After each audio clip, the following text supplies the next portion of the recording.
been a cop in Nebraska for almost 10 years. I've seen my fair share of horror. Car wrecks, suicides, domestic violence cases that make your stomach turn. But nothing, absolutely nothing, prepared me for that call.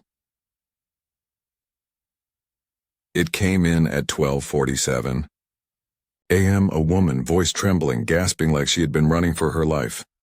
"Someone's in my house," those 4 words punched me in the chest. I sat up straight in my patrol car, adrenaline already kicking in.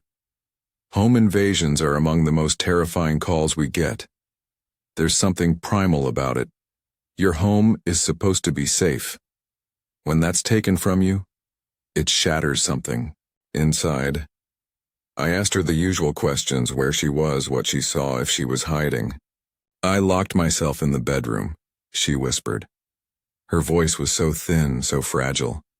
I could hear her breathing fast, almost hyperventilating. "Stay on the line," I told her. "Help is on the way." I hit the sirens. The roads were empty, just dark, fields stretching for miles. Her house was on the outskirts of town, a small 1-story place surrounded by cornfields. The kind of home where, if you screamed, no one would hear you. "He's outside my door," she suddenly whispered. My blood ran cold. "Are you sure? Can you see him?" Silence. Then, barely audible, "He's knocking." I pressed the gas pedal so hard.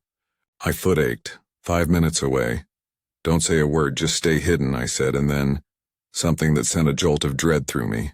"He's whispering my name," she said, voice breaking. "How does he know my name?" I gripped the wheel so tight my knuckles turned white. This wasn't just a random intruder. Whoever was in that house knew her. I reached the house in record time, tires screeching as I pulled up. The place was eerily quiet. No movement, no shattered windows. Just the front porch light flickering like in some horror movie cliché. I stepped out, gun drawn. The door was unlocked. Inside, the air was wrong. It was too still, like the walls were holding their breath. "Police!" I called out. "Ashley, it's Officer Miller. Where are you?" No answer. I moved down the hallway, past family photos and furniture, that suddenly felt unfamiliar, off. The bedroom door was closed. My heart pounded as I reached for the handle. Something wet dripped onto my wrist. I froze. Slowly, I looked up, and I saw it. A single crimson drop. Blood. Seeping through the ceiling. My stomach twisted. I stepped back, my pulse hammering in my ears. That's when I heard it. Not from the bedroom. Not from the hallway. From above me. A slow, dragging sound, coming from the attic. For a moment I couldn't move. My body refused to cooperate. The sound above me, that slow, dragging scrape, made my skin crawl. It wasn't the creak of an old house settling. It was deliberate. Someone, or something, was up there. And Ashley, I forced myself to act. I threw open the bedroom door. Empty. No signs of a struggle. The bed was unmade, the closet doors slightly ajar.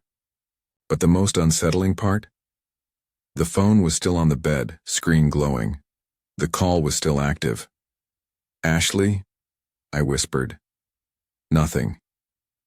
Then, another drop of blood. This time it splattered against my cheek. I turned toward the ceiling. A thin crack in the drywall. The blood was coming from there. I had to go up. The attic hatch was in the hallway. I grabbed the pull cord with shaky hands and yanked it down. A rickety wooden ladder unfolded. The space above me yawned open, pitch black. The smell hit me first, coppery, thick, suffocating.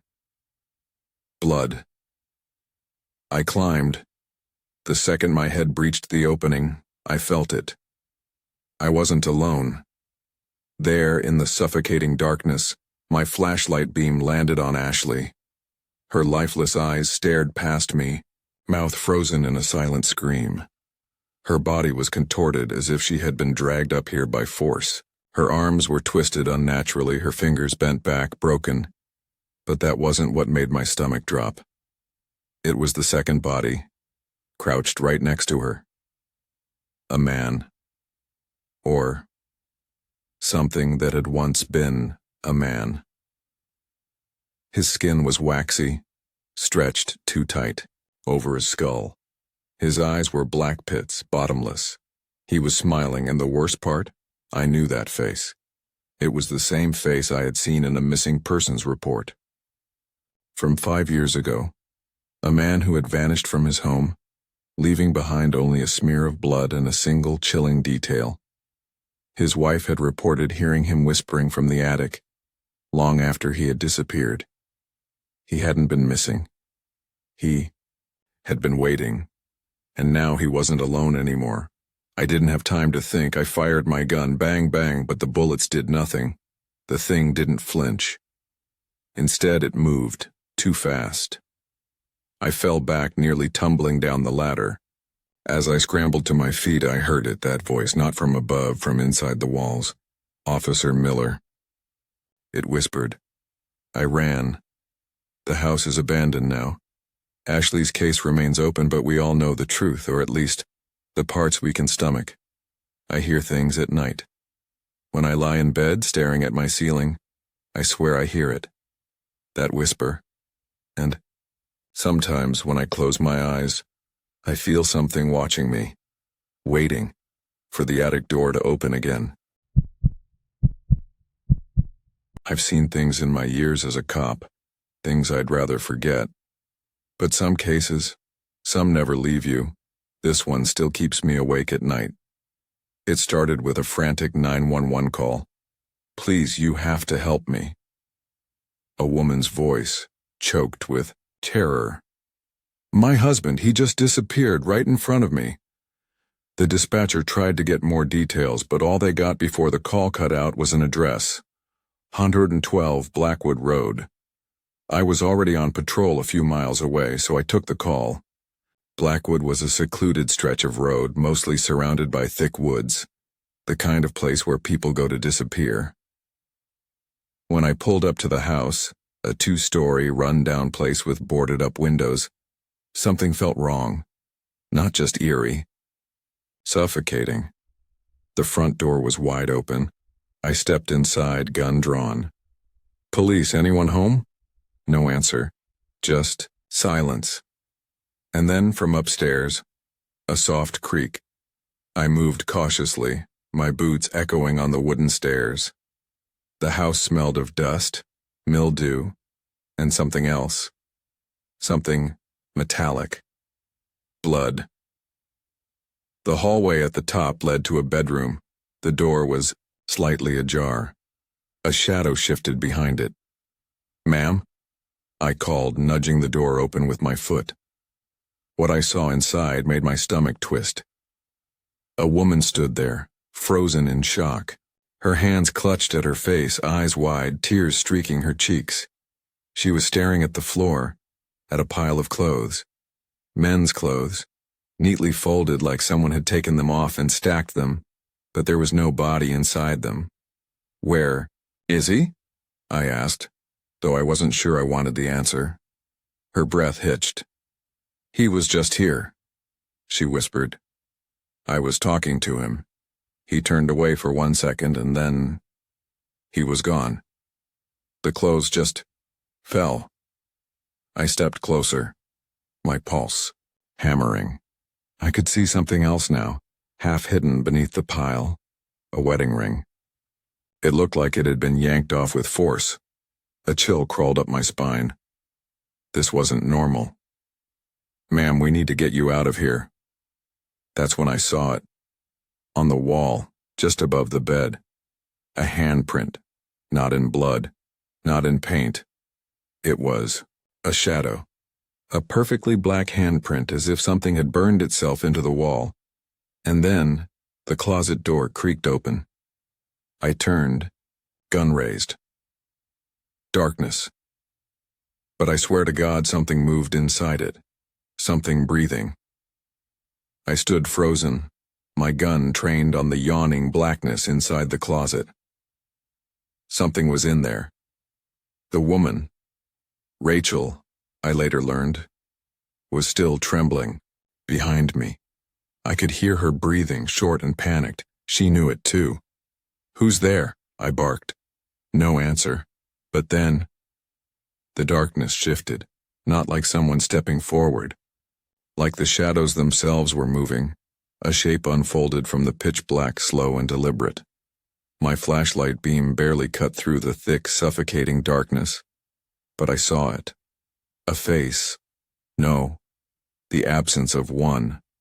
The thing in the closet was humanoid in shape, but its face was wrong. A smear of featureless black, as if someone had taken an eraser to its existence. And yet, I felt it looking at me. Then it spoke. "He's still here." Its voice didn't come from its mouth. It came from everywhere.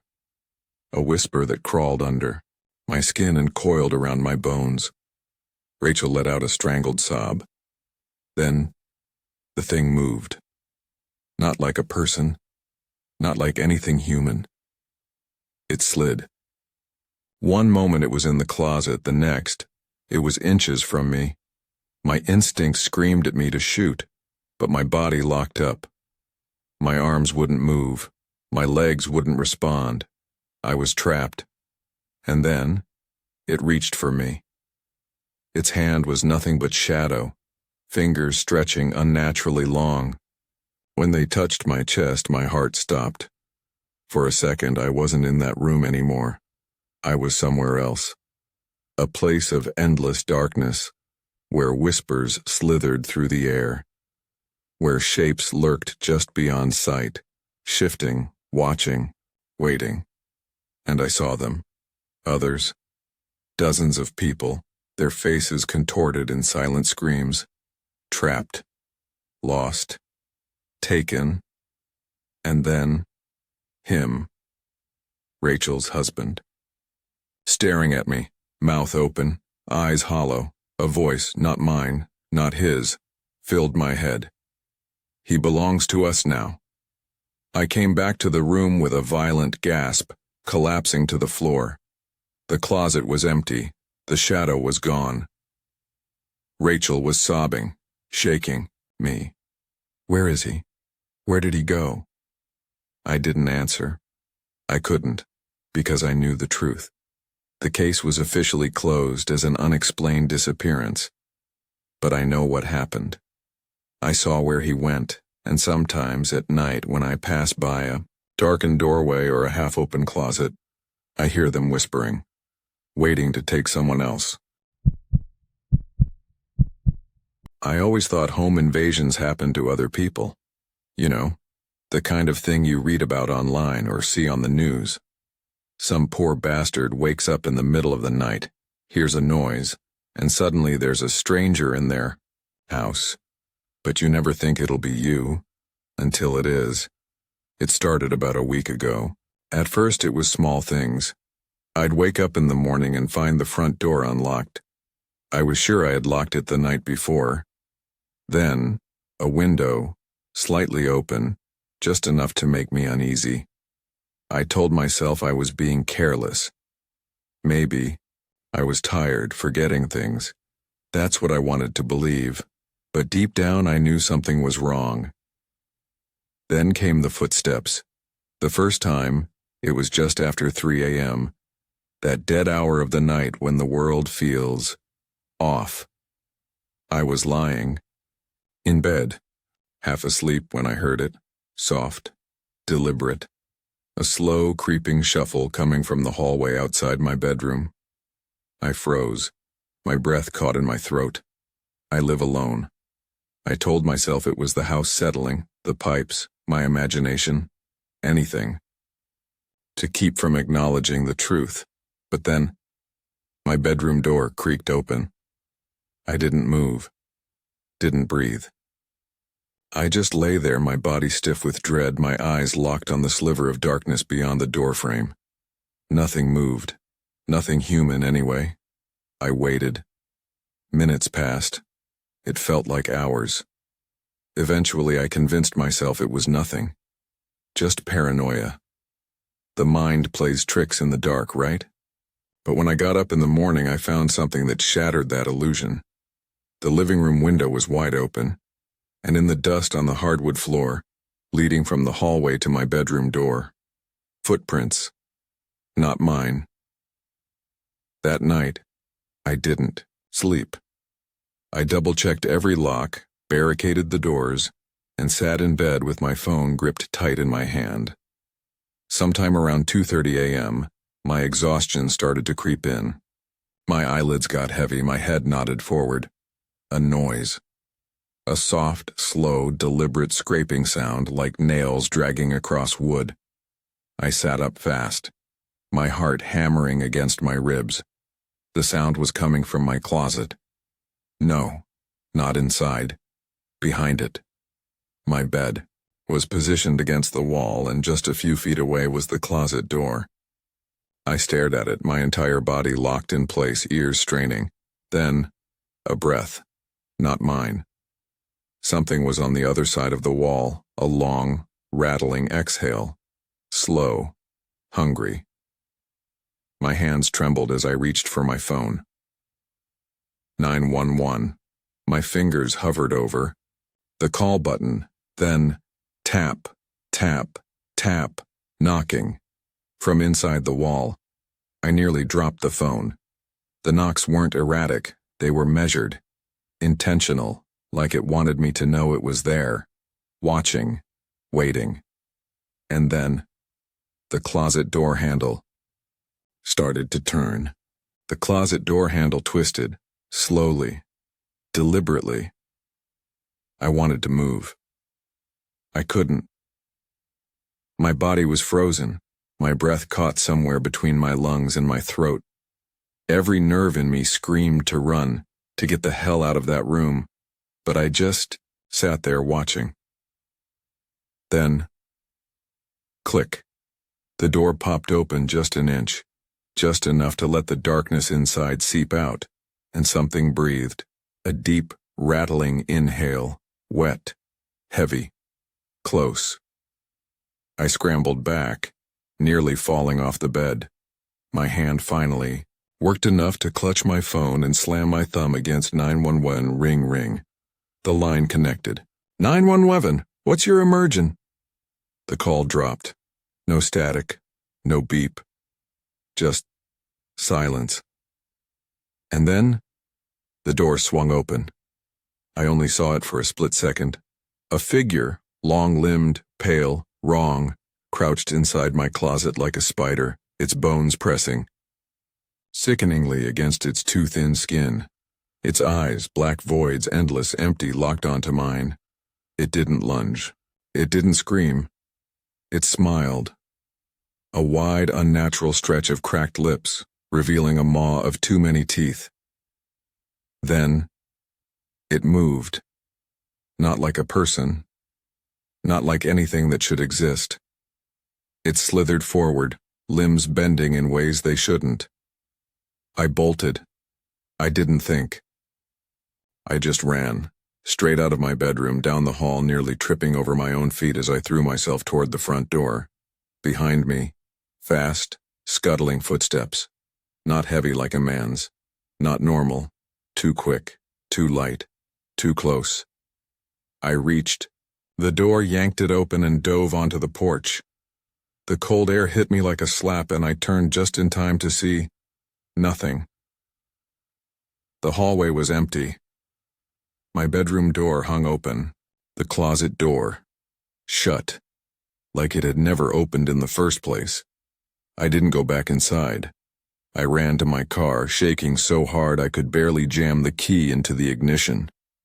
I drove straight to a motel and spent the night curled up in a corner, every light on, watching the closet door across the room like it might swing open at any second.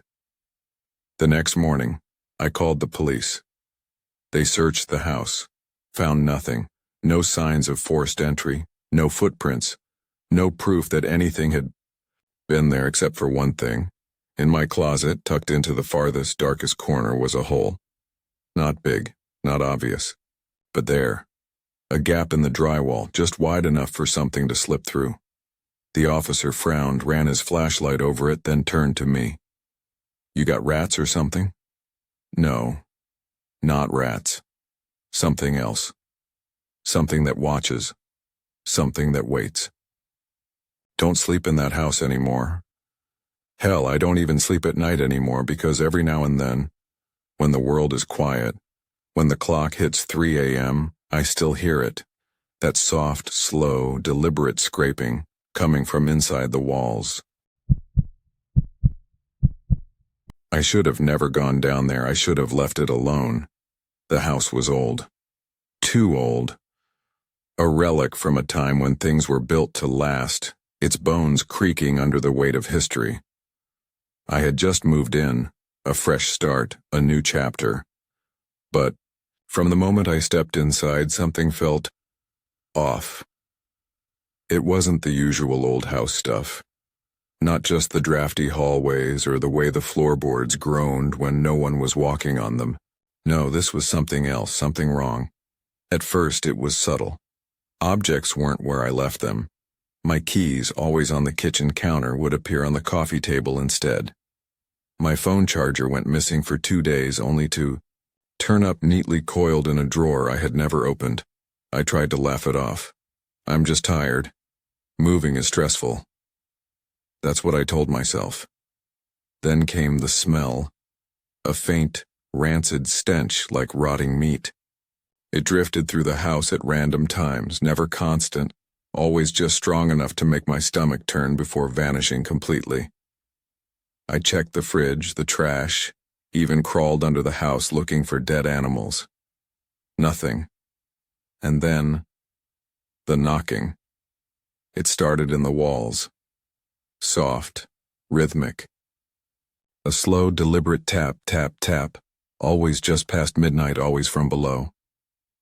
One night after the knocking had gone on for over an hour, I snapped.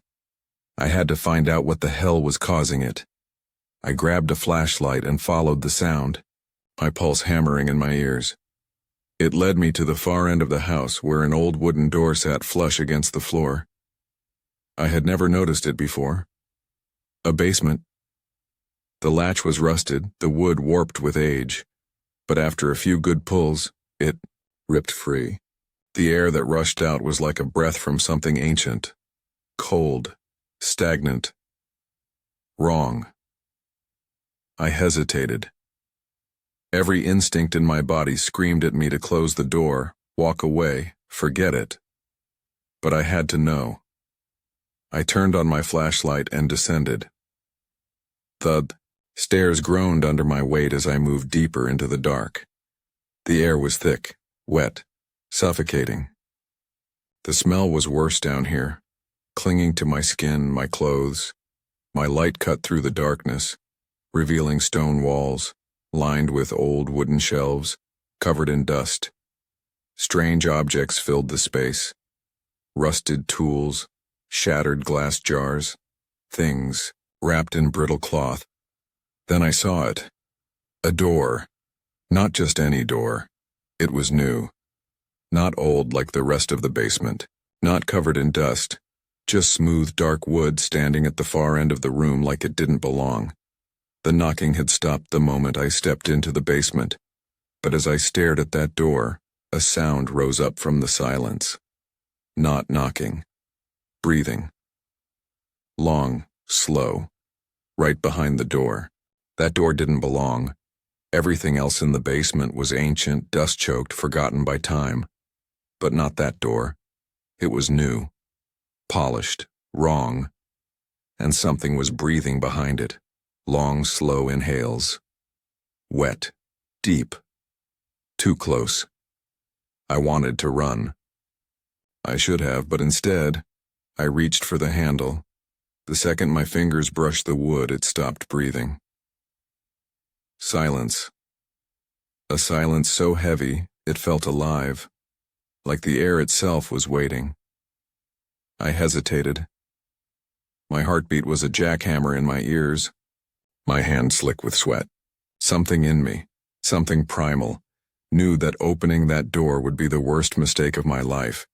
And yet, I turned the handle. The door swung open, and behind it, darkness. Not the kind your eyes adjust to. Not an unlit room, a void, a space, where light shouldn't exist. The stench hit me full force then. Rotting flesh, damp earth, something old and sickly sweet. My stomach clenched, bile rising in my throat. Then from within the darkness, a hand, pale, too long, too thin. It reached forward, fingers curling like it was feeling the air. Then another hand, then a foot. And then, it crawled out. The thing that pulled itself from that blackness was not human. Its limbs were wrong, jointed in places they shouldn't be, bending like broken bones. Its skin, stretched too tight over its emaciated frame, was gray, wet, glistening, and its face. God, its face. It had no eyes, just smooth, empty flesh where they should be. But its mouth, too wide, too full of teeth, twitched as it turned toward me, and then it smiled. I ran. I don't remember climbing the stairs. 1 second I was in that basement. Next, I was bursting through my front door, gasping for air. I didn't stop running until I reached my car. Didn't look back until I was miles away. I checked into a motel that night, shaking so badly I could barely sign my name. The house is still there. I never went back. I never sold it. I never told anyone. Because sometimes when I'm alone at night, when everything is too quiet, I hear knocking, soft, rhythmic, coming from inside the walls. It started with a knock. Not a normal one. Not the kind you'd expect from a neighbor or a delivery guy. It was slow, measured. 3 taps, each spaced too far apart, like whoever was on the other side wanted me to feel every second stretch between them. I froze. My apartment was dark, the only light coming from the dull glow of the street lamp outside. It was past midnight. I wasn't expecting anyone. Another knock. Same rhythm. I sat up on my couch, my heartbeat hammering in my ears. Maybe it was a mistake. Maybe someone had the wrong door. But then I realized something that made my stomach tighten. Whoever was knocking, they hadn't rung the doorbell. I swallowed hard and stood up slowly, moving toward the peephole. The hallway outside was dimly lit, the old flickering bulb casting a sickly, yellow glow. I pressed my eye against the glass, expecting to see an empty corridor. I was wrong. A man stood there, completely still. He was tall and lean, dressed in dark clothes, his face just out of the light, hidden beneath the shadow of a hood. But what sent ice crawling up my spine wasn't his appearance. It was his posture. He wasn't facing the door. He was turned slightly away, as if listening. Waiting. For what? I didn't move. My breathing slowed. The silence stretched. A full minute passed, then 2. Just when I started to think he'd left. Tap, tap, tap. A 3rd knock, identical to the first 2. Slow, deliberate. I felt something shift in the air. A sickening realization. He knows I'm here. I backed away from the door, my legs shaking. My phone was on the counter. I grabbed it and dialed 911 with trembling fingers. 1. What's your emergency? There's someone outside my apartment, I whispered. He won't leave. The dispatcher's voice was calm, steady. Can you describe him? I turned back toward the peephole. But this time, he was closer. Much closer. He was now facing the door, his head tilted slightly as if he was listening to me through the wood. Sir, are you still there? The dispatcher asked. I could barely breathe. My throat was dry. Yes, I whispered. He moved. Stay on the line. Officers are on their way. I pressed my back against the wall, clutching the phone like a lifeline. Then, for the first time, the man outside did something different. He bent down. He crouched right in front of my door, like he was waiting. For what? For me to open it? My mind raced. Maybe he was armed. Maybe he was just a lunatic. Or maybe he wasn't alone. Turned toward the window, desperate to see if anyone else was outside. The street below was empty. No cars, no movement. But when I looked back at the peephole, he was gone. The hallway was empty. The air in my apartment felt suddenly, unbearably still. And then from the back of my apartment, a floorboard creaked. Inside, I wasn't alone. The sound of the creaking floorboard sent a shockwave of terror through me. It came from the bedroom. My body went rigid. My breath caught in my throat. No. That's impossible. I was alone when I locked the door. I was alone when I sat down, on the couch. I was alone when I heard the first knock. I was alone. But someone was inside now. I gripped the phone so tightly my fingers ached. Hurry, I whispered into the receiver. Sir, the officers are... The call cut off. A sharp, static pop burst through the speaker, followed by silence. Dead air. No signal. No help. My stomach twisted. I turned slowly toward the hallway leading to my bedroom. It was dark. Too dark. The kind of darkness that swallows you whole, that hides things. I stepped back, moving toward the front door, my pulse hammering so loud I could barely hear my own thoughts. Get out. Just get out. Then, a whisper. A dry, rasping whisper from inside. My bedroom, low, crooked, wrong. It sounded like my name. I nearly dropped the phone. I never told the man outside my name. The blood drained from my face. My vision blurred at the edges. This wasn't a break-in, this was something else, something worse. My survival instincts took over. I lunged for the front door, yanking at the lock with frantic, shaking hands. The deadbolt was stiff. My fingers fumbled. I pulled and twisted until, click, I ripped the door open and froze. He was there, the man in the hood, standing in my doorway, smiling. Not with his mouth, but with his eyes, wide, unblinking, glistening with something that wasn't human. Like he was savoring this moment. Like he had been waiting for me to open the door on my own. I tried to slam. It shut. His hand shot out, stopping it with impossible strength.